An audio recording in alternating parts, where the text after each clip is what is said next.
Welcome to the place where brains collide with science, wit, and a nerdy vibe. I'm Dr. Angel. Let's dive in where psychology meets a clever spin. Stay curious, be kind, and keep your mind nerdy. Life hacks for productivity that actually stick. You know that feeling when your to-do list is so long, it feels like it deserves its own zip code? Yeah, been there. My turning point was the day I tried to do everything and ended up with nothing but cold coffee and half-eaten granola bars. That's when I realized productivity isn't about squeezing in more tasks. It's about protecting your energy and focusing on what matters most. Today, I decided to take this month for September and talk about some of my tips, tricks, and life hacks that I use in my own personal life to help boost my own productivity. Because I get asked questions a lot about, Dr. Angel, you seem to be able to get a lot of stuff done. How does that happen?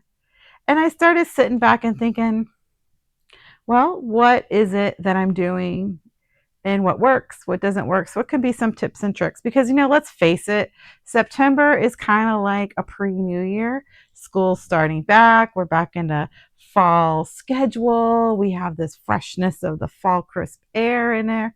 And it gives us a sense of renewal. And when there's a sense of renewal, it's a great time to kind of stop, reflect, and do a little bit of a reset. Hi nerds, welcome to my channel or welcome back. I'm Dr. Angel and I am the host of Nerdy Psychology, where we make mental health fun, quirky, and very practical. If you're new to this channel here, I invite you to like and subscribe. That helps our channel greatly and we thank you so much for your support. Let's dive right in. So I thought I would start off with, let's talk about our calendar. Let's talk about our schedule, because so often our schedule gets away from us before we really realize it. And it seems like there's nothing left over for us to just refuel ourselves back up. And we run and run and go, and we just feel so exhausted sometimes. So I would dare us to try some different systems with our calendar and our schedule. And one of those systems that I use days, first I take every one of my days and I decide what kind of day is this going to be. And I usually do it by the week because I don't want to get too ahead of myself because things change and life shifts. And so we're wanting our schedule to be flexible enough to handle the changes, but also structured enough that we can get done the things we need to get done and also have the time for the things we want to have time for. And there's a careful balance that happens.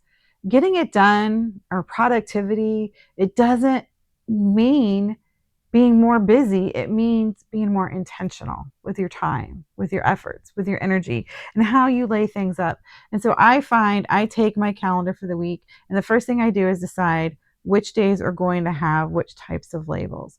And so my labels are, first I pick what I would call a focus day. And I got some of these tips from reading 10 times is easier than 2 times, which is a really great book on productivity. And I pulled a few nuggets from there, added some of my own, and made it work for me. And so I decide which days are going to be my focus days. Focus days are days that the main goal, the main objective for that day is get it done. This is a grind day. This is a day that whatever I have going on, if it's a personal project, if it's a business project, if it's a work project, or I am dedicating that space mostly to that thing. So, of course, our days is never just full of this one category, but this is the main category for the day. So I will put 3 to 4 focus days in my week, and that is it. There are 3 days. Usually it's 3 days. If something big is coming up or there's a special project I'm needing to work on, or I know I'm going to be going on vacation and I want to get ahead, I'll throw an extra focus day in there. But really, I try to keep my focus days to 3 days a week. 3 days a week, I am going to target that focus of what I'm trying to get done. Then the next kind of day I take is a buffer day. Now, a buffer day has productivity in it, but it also has some buffering activities in it. So things like a buffer day to me can look like these are days I might get a couple things checked off, one of my higher priority things to work on, or I might start working on that project or planning for that project. But also, I might decide this is a great day to do some of those little household errands like grocery shop or meal plan or work on the budget or do some other things and tasks. So, buffer days can have a variety of tasks depending on what your life and what your schedule looks like. And so, my buffer days tend to be a mix of a little bit of work, a little bit of business, a lot of household stuff, and some downtime in that in my buffer days. A lot of times I really try to put in some extra spaces where I could do something that I might not ordinarily do with my time. Then I take, and buffer days, I usually have 2 of those in my week.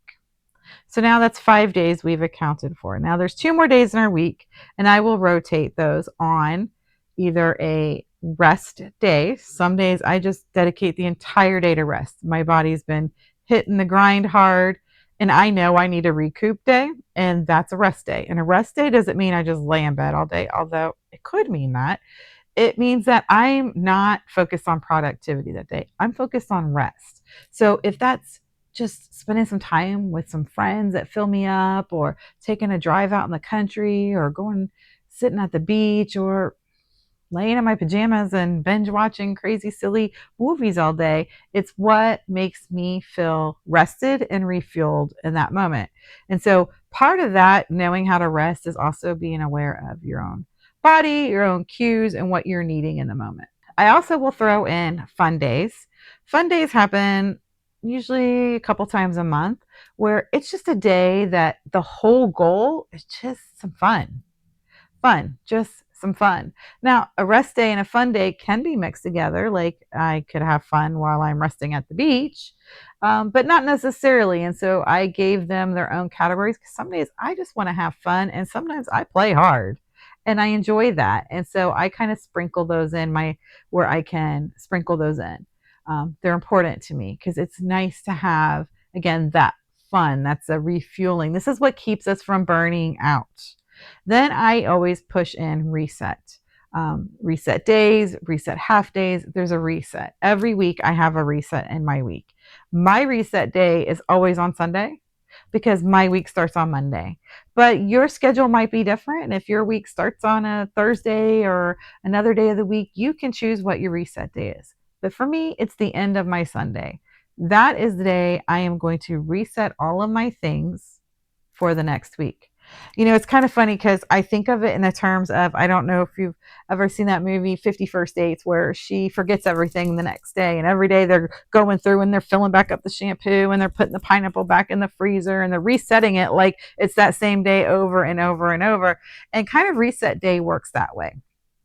Reset day is about getting the things that will make your week work more smoothly completed. So if it's all the laundry's folded and put away, if it's that my medicines are set for the week in their little pill organizer, if it is that I've meal prepped, if it's I've lunch prepped, if it's I've laid out my clothes, if it's I've found certain things I will need for certain projects happening that week and I put them in a spot so they won't get misplaced. Reset is about setting up my week for success. It's very intentional, and it's not usually the same. Every week can be a little different. Now, of course, there's some tasks that I do every week, like set my meds. Reset day, I will set in and put all my meds in the thing for the week. And then it gives me an opportunity to go, oh, I'm running low on this medication. I'm going to put the reorder in on it right now in the app, so I don't forget about it and I don't run out of medication. And so giving yourself some of that buffer space for those reset times really puts your week ahead of the game. So if that's not an if, I think it's when you have those mornings, those manic Monday mornings where everything feels like it's going haywire on you. Guess what? You have your lunch prepped, you have some meal prep that week, you have your meds prepped, you have some necessary items you need, and your clothes are clean. Like, even when life is feeling a little chaotic, those are some important things to kind of make sure we're catching up on. And so I call that my reset day. And so I decide every week how many of each of those days I'm going to have, depending on what's happening in my space. So I take Sunday is usually reset. Part of reset is planning the next week for myself. And so I take that and look, okay, here's what's going on. And so that is one of my little secrets of productivity for me is every day has an intention and every day has a purpose. Another one of those things I love to do is I schedule my me time, my me activities, those things I need for my physical, for my mental health, for my emotional health, for my relational health, for my spiritual health. Those things are scheduled first in my calendar. I do not give my loved ones, I do not give myself, I do not give those the end of my schedule, whatever's left over. They go on there first because if they don't go on there, what I would find, I would wake up and I'm like, gosh, this week I really want to start walking. I really want to, start working out and walking every day. And I could say that for months. It would be on my schedule for months. I want to start walking. Here's my goal. Here's my goal. And it wasn't. Why? Well, it started happening when I said, I am going to take 30 minutes of my lunch every day here, and I am going to go walk this many steps. And so putting it on my schedule first, then let me schedule around the things that are really a priority to me. And so I take my self care, my time for me, my quiet time, and I put it in the schedule and I schedule things around that. Now I know you're probably thinking like, oh, well, why wouldn't your whole day be like that? Because that's just not realistic. We got a lot to do. Life is life, and we're always going and coming and running around and trying to get it done just to kind of keep up with things. But we can do things in a way that frees us up from feeling so overwhelmed to where we burn out and we're not even sure what we should be doing because we have so many things to do that we just lose all of our energy and then we end up doing nothing because we're just done. We shut down. We have those I can't move today off my couch. And part of that comes from not having good processes and for ourselves that work with how our life works. I'm throwing out ideas. These are the things I figured for my life. But I wanted to give you some ideas. Maybe you can mold them for some things in your life to help make productivity better, help make you work more effectively. And taking time for you is really important. So, what does that look like in my life? So, for me, that looks like I have quiet time every day built in for reading because I enjoy a little bit of reading or journaling. So, I allow a 15-minute space every day that goes into my day for just some quiet reading and reflecting. I have a little walk time put in my day because I want to start walking. It was something that was important to me. So that's scheduled in my day. I push in my cutoff time. That's the time, unless you're my star person in my phone, which would be my kids, my family, my immediate family. My phone shuts off into relax mode. I'm not getting those messages. I'm not getting those notifications. That's my downtime in my evening. And I shut it down and I use my phone as a tool to do that. And I set modes and routines in my phone to work for me. And so those people who are starred are always the exception, will come through in the event of emergency. And then I have it on an auto catch that if somebody calls twice, it will also pull it through just in case there's some large emergency out there that I might need to be aware of. Otherwise, I can let it go. It's in sleep mode. My body can wind down and it can just kind of let go of that day. And so putting those things in your schedule first is really important. And so whatever that might look like for you, there might be day you want a luxurious bath or the everything shower the day you want to put 2 hours into taking care of all your grooming and hygiene and do it relaxing and fun with the radio going on in the bathroom. Then that's what you put in your schedule and your calendar. Make a date with yourself. That is, it tells you that you are a priority when you and your loved ones are put into your calendar first. And so we need to send that message to ourselves. So let's make some of that a habit. I also will put in my Calendar is time with my family and loved ones that are really important to me. So I try really hard, and of course, this is not rigid, it's a goal. I try really hard to have a date night every week with my spouse.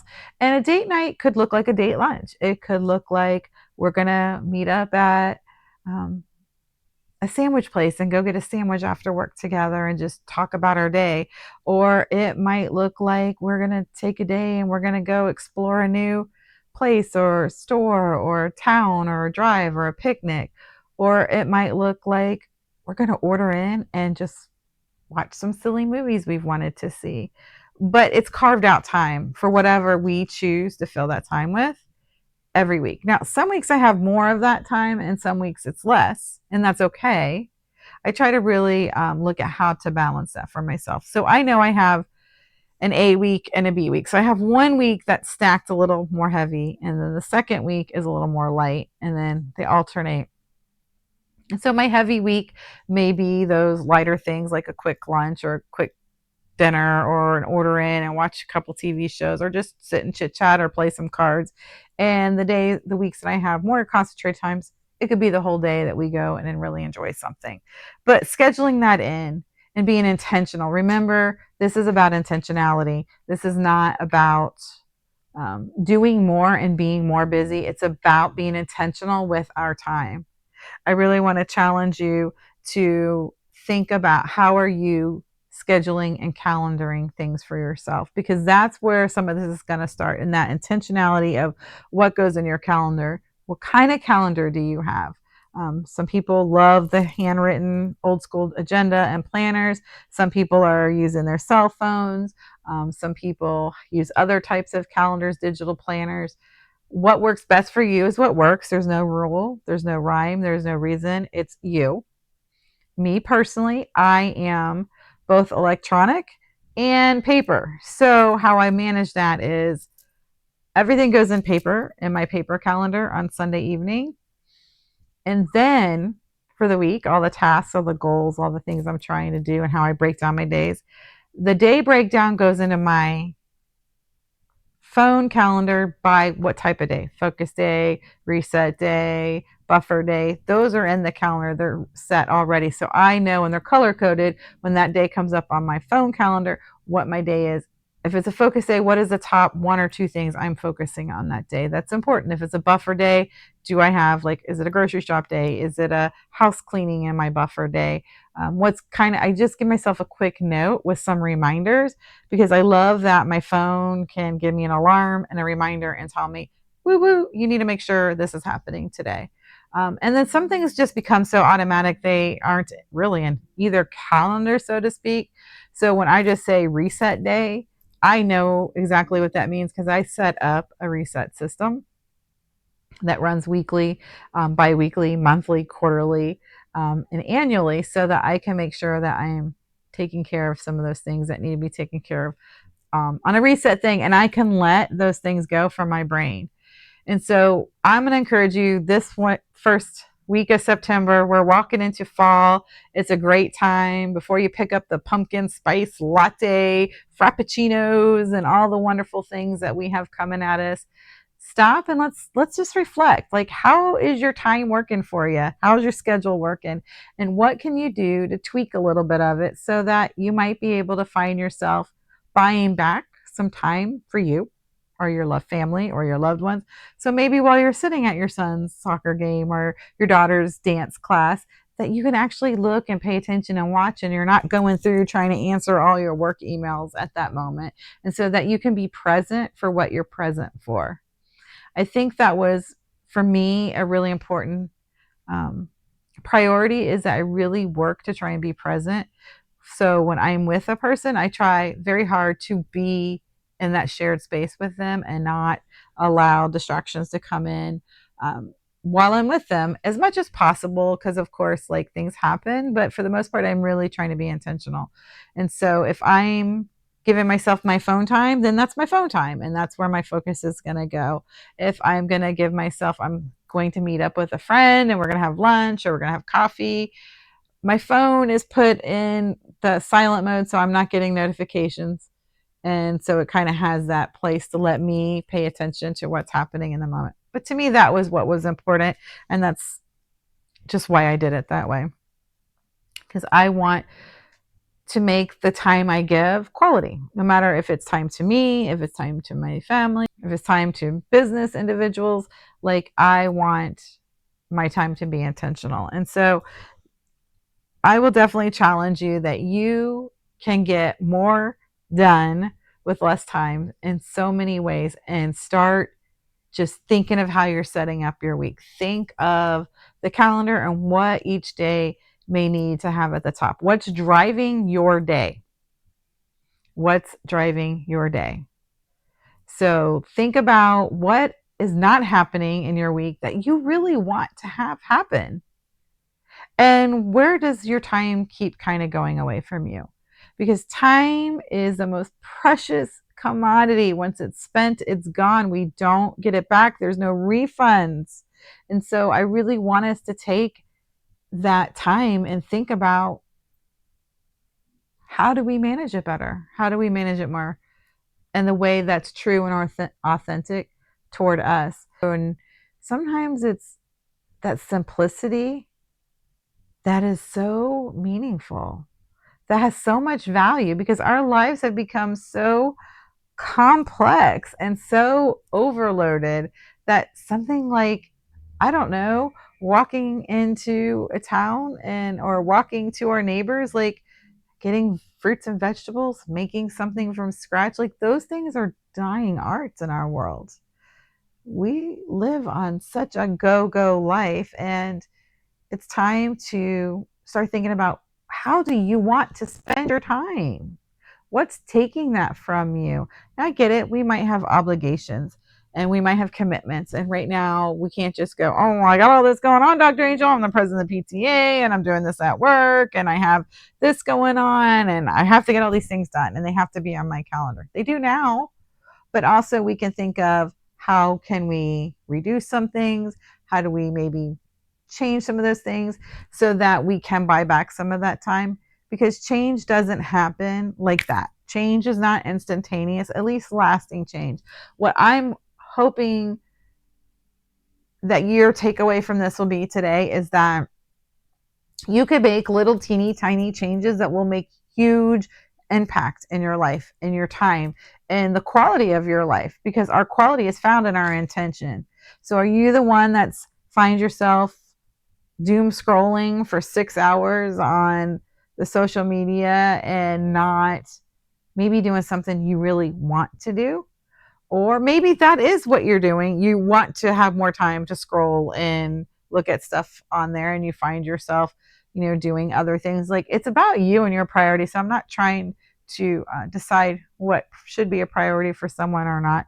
But what I find is a lot of us have time wasters in our day.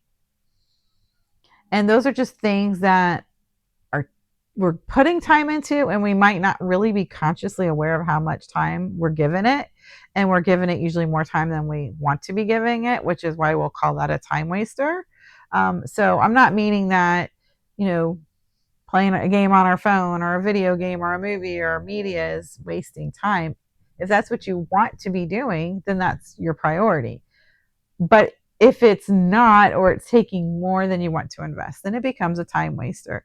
And so it's kind of stepping back and getting intentional. So I hope to encourage you to just look at your calendar this week.